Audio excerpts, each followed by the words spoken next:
First story. When I was in my late 20s, I used to work as a security guard at this enormous hotel in Las Vegas. Let me tell you, the salary was far higher than any other position that matched my skills that I could find in the area. However, at the time, the staffing situation and schedule were a major pain. My schedule was disorganized, with shifts occurring at different times throughout the week in the mornings, evenings, overnights, and so on, due to the building's personnel shortage. It seriously disrupted my sleep. Hey, I went there for the money, that's why. I'm working a late shift one evening and chit-chatting with a few coworkers at the front desk. My shift ends at midnight, so it's about 11 hours at this point. The phone on the desk rings and we're simply idling. I look at the caller ID and see that it originated from a hotel room. I respond, inquiring as to how I can help. It turns out that this person on the other end of the line is really panicking and saying that there's a disturbance in a room down the hall. I ask him to explain, of course, and he just tells me to hurry up. He's tense. I check the phone's room number and tell the caller that I'll send security up right away, even though, let's be honest, I'm the only one on here. After filling in my perplexed colleagues, I dash to the elevators and head to the floor where the worried caller's room is located. There's a strange silence that permeates the corridor as I walk down it. It's silent, which surprises me as I was half expected to hear whatever chaos the caller was talking about. You know what's strange too? I almost expected the caller to be waiting by the door, but no. The door is firmly closed. I announce myself as hotel security and knock loudly, but nobody answers or comes inside. I wait a minute for nothing, then tiptoe down the hallway, listening for anything out of the ordinary, then double back and knock again.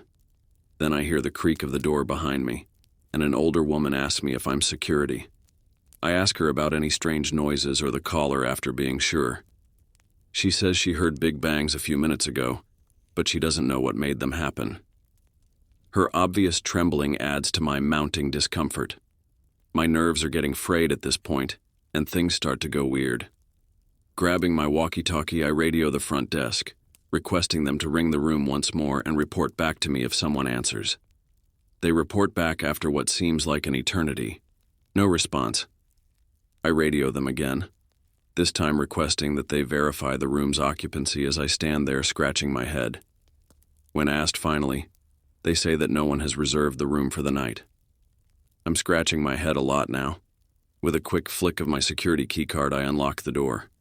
The room is immaculate and unaltered because nobody is supposed to be in there. I search every inch, but I find nothing. I spy the phone at that point, and I have an idea. After writing down the serial number, I quickly return to the lobby. I search through the security logs for any calls coming from that room. It turns out that I answered a call that was placed to the front desk approximately 15 minutes ago, and the log shows that. Strange, huh? The only thing I can verify is that someone entered the unoccupied room without authorization because the hotel does not save call logs. After a little while, the situation gets darker. A family member in another room reports a guest who is staying on the same floor missing the following morning. The person who goes missing is captured on security camera, leaving the hotel by themselves a few hours before, to my unexplained call. Are the two occurrences connected? Who knows? However, it's a real brain teaser. I have no idea who the caller was or how they obtained access to that phone. However, based on their description, it sounded like someone was kidnapped against their will. The identity of the mystery caller has eluded us, and to this day, they remain unaccounted for. Unbelievable, huh? Second story.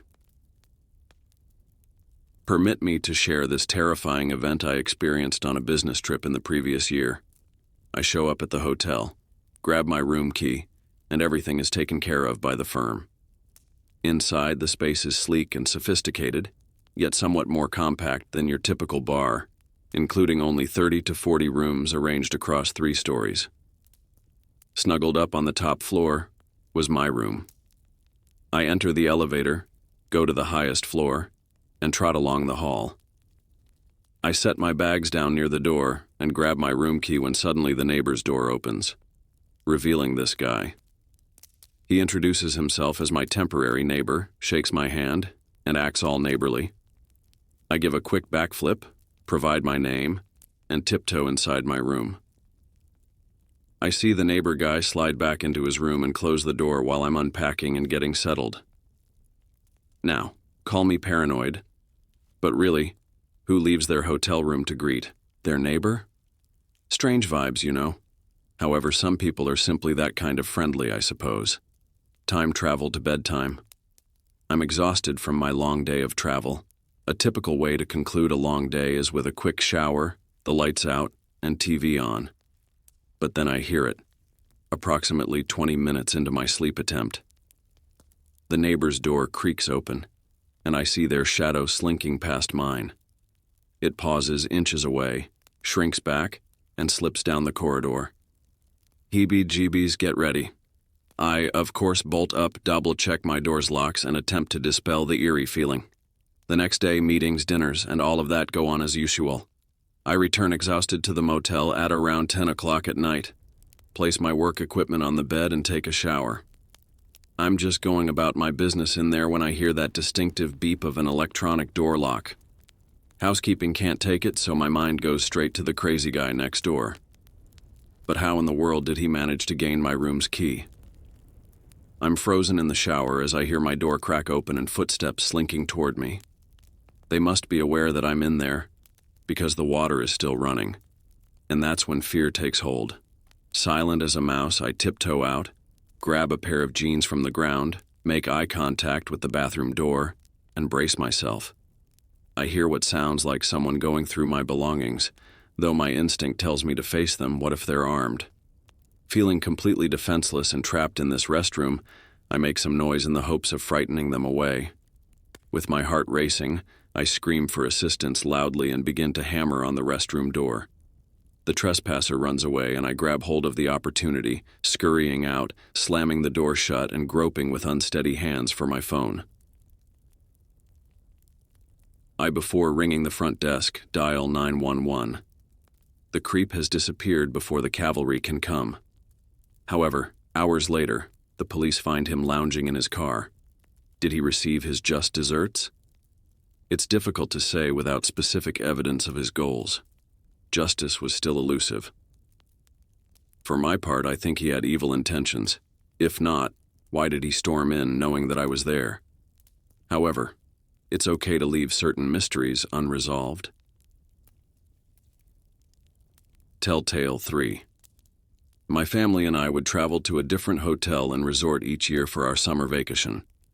Me, the missus, and our 2 little guys were having our thing. We would set up shop at the resort instead of going out on the town. It would be more affordable, hassle-free, and soothing. We would unpack first thing in the morning, and the kids would be begging to go to the water park. The wife and I relaxed in our recliners by the pool, taking in the sun as they swam around. Following a few hours of pure enjoyment by the pool, we decided it was time to get ready for supper. I searched for the lads and located Sam. I still needed to locate Alan. It took me many minutes of aimlessly strolling until I noticed him in the distant corner, engrossed in a discussion with a fellow child. I hurried over and greeted the parents of the other child, receiving a kind nod in response. Things quickly became tense, so I picked Alan up and we went back to the room. When I asked him about his new friend, all I got was the typical juvenile banter. Then Alan makes a shocking revelation. He says the child's parents asked him to supper. Call me outdated, but I think it's very suspicious when a child is invited to dinner without first speaking to their parents.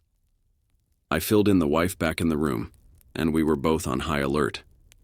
After a quick dinner and a $5 return to the motel, the kids were exhausted from their excitement. As we step into the elevator, Alan's new friends appear out of nowhere and invite him to dinner once more. I glance at the girlfriend.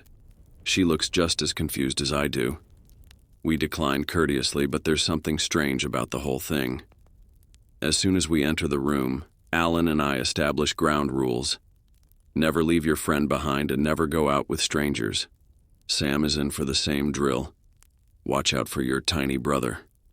We all take turns taking showers before turning in for the evening and attempting to get rid of the strange energy. But I'm really irritated, Guy. It was supposed to be a restful vacation, but now I'm worrying about my children's security. We close our eyes and head to bed. But after a few hours, Sam shakes my arm as if there isn't tomorrow, startling me out of sleep. It appears that Alan is up to something suspicious at the door. I get from the bed, turn the corner, and see Alan tinkering with the lock. There's this unsettling voice on the other side of the barely cracked door. I lose it, swinging the door wide open and screaming at Alan to back off. I glance over and see a guy down the corridor booking it. I chase after him, but he disappears. After returning to the room, I gather the soldiers, lock up my wife, and proceed to the front desk. The worst part, though, is that the hotel has zero security footage. Nothing. Not even a description.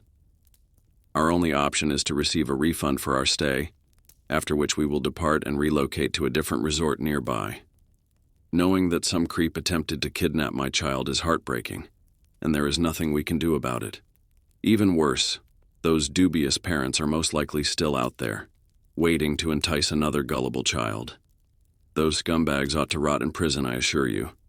Telling this story is a wake-up call for all parents, not just a way to complain. People, watch out for one another, since these jerks are out there, waiting to attack from the shadows.